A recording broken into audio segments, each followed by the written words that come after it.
Hello everyone, welcome to Easy Way channel पर आप सभी का स्वागत है।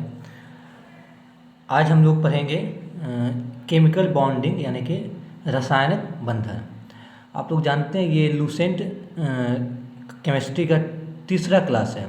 इससे पहले हम लोग 2 क्लास कर चुके हैं और हर एक क्लास में हम लोग एक चैप्टर लूसेंट का केमिस्ट्री यानी कि रसायन विज्ञान में हर एक क्लास में एक एक चैप्टर को हम लोग ख़त्म करते हुए चल रहे हैं। ठीक है, तो ये हमारा दूसरा क्लास हम लोग पढ़े थे पदार्थों की अवस्था और एलिमेंट्स के बारे में पढ़े थे। आज की क्लास तीसरी क्लास में हम लोग पढ़ने वाले हैं केमिकल बॉन्डिंग यानी कि रसायन बंधन। यहाँ से क्वेश्चन पूछते हैं, अगर कॉन्सेप्चुअल क्वेश्चन बनाना होता है, अच्छा क्वेश्चन बनाना होता है तो यहाँ से इस चैप्टर से क्वेश्चन पूछ लिए जाते हैं। ठीक है, तो देखिए केमिकल बॉन्डिंग को क्या बोलते हैं? रासायनिक बंधन। ठीक है, इसके में पहला जो टॉपिक है वो है electronic configuration of N inert gas. देखिए इलेक्ट्रॉनिक कन्फिग्रेशन क्या होता है? इलेक्ट्रॉनिक कन्फिग्रेशन होता है कि जो हमारा एलिमेंट होता है, जो हमारा एलिमेंट्स होता है उसमें जो इलेक्ट्रॉन प्रेजेंट है, ठीक है, जो इलेक्ट्रॉन प्रेजेंट है उसी इलेक्ट्रॉन को कन्फिग्रेशन करना, उसी इलेक्ट्रॉन को बंटवारा करना को ही क्या बोलते हैं? Electronic configuration. अब बंटवारा का मतलब क्या हुआ कि जो हमारा इलेक्ट्रॉन है, मान लीजिए कोई एलिमेंट एक्स एक एलिमेंट है जिसमें 10 इलेक्ट्रॉन है। कितने इलेक्ट्रॉन है?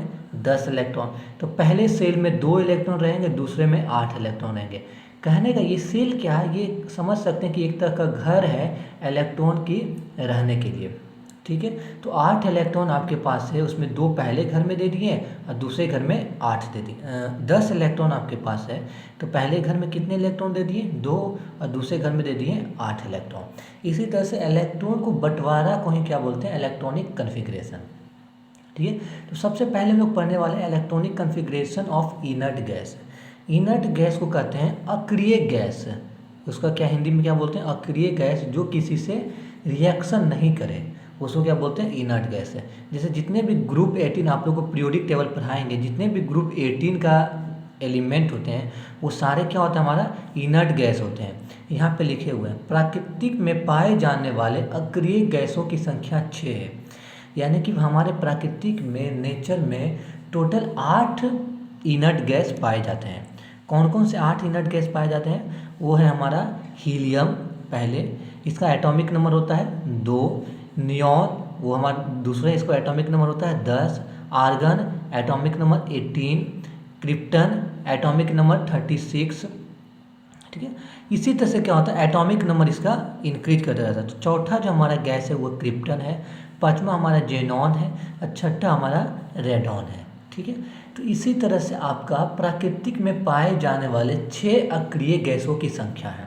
ठीक है, ये थोड़ा सा आपको रिमेंबर करना पड़ेगा, ये आपको ध्यान में रखना पड़ेगा। ठीक है, ध्यान में रखना पड़ेगा कि हमारा अक्रिय गैस कौन कौन से।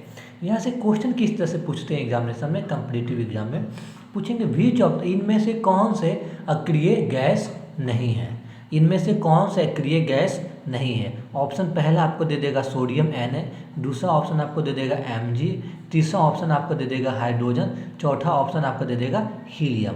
क्वेश्चन क्या पूछ रहा है आपसे कि इनमें से कौन अक्रिय गैस है, तो कौन अक्रिय गैस है? हीलियम है। ठीक है, फिर अगर क्वेश्चन इसको घुमाना चाहे तो बोलेगा पहला ऑप्शन आपको दे देगा हीलियम, दूसरा ऑप्शन आपका दे देगा आर्गन, तीसरा ऑप्शन आपका दे देगा नियॉन और चौथा ऑप्शन आपका दे देगा हाइड्रोजन या आपको दे देगा सोडियम। ठीक है, अब पूछेगा कि इनमें से कौन सा अक्रिय गैस नहीं है, तो हीलियम अक्रिय गैस है, आर्गन भी अक्रिय गैस है, नियॉन भी अक्रिय गैस है, लेकिन सोडियम अक्रिय गैस नहीं है। तो इस तरह से क्वेश्चन आपको यहाँ से पूछते हैं, एग्जाम कॉम्पिटिटिव एग्जाम में पूछ लिए जाते हैं।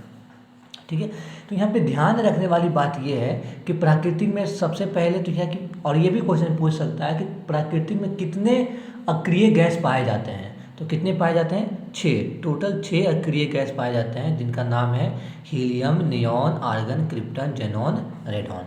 ठीक है, ठीक है, helium, neon, argon, krypton, xenon, radon.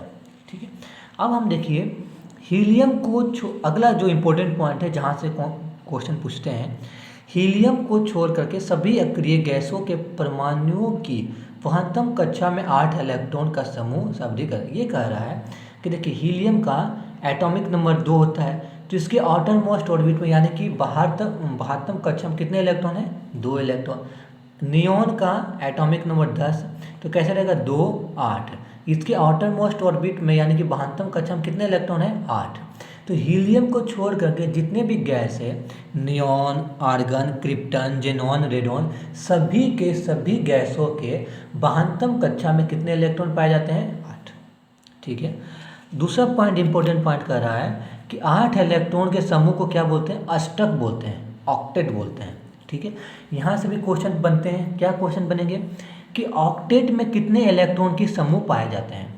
कितने इलेक्ट्रॉन के समूह को ऑक्टेट बोलते हैं? ऑप्शन, पहला ऑप्शन आपका दिया रहेगा 6, दूसरा ऑप्शन आपका दिया रहेगा 10, तीसरा ऑप्शन आपका दिया रहेगा 11 और चौथा ऑप्शन दिया रहेगा 8।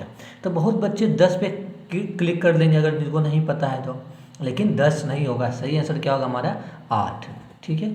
तो ऑक्टेट यानी कि 8 इलेक्ट्रॉन के समूह को अष्टम या अष्टक या ऑक्टेट कहते हैं। ठीक है।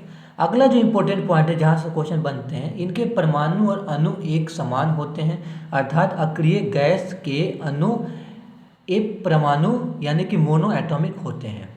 आपसे पूछ लिया जाएगा कि पीरियोडिक टेबल में कौन से ऐसे एलिमेंट हैं जो मोनो एटॉमिक होते हैं, तो हमारा कौन सा हो जाएगा? ग्रुप 18 के एलिमेंट हमारा क्या होता है? मोनो एटॉमिक होते हैं।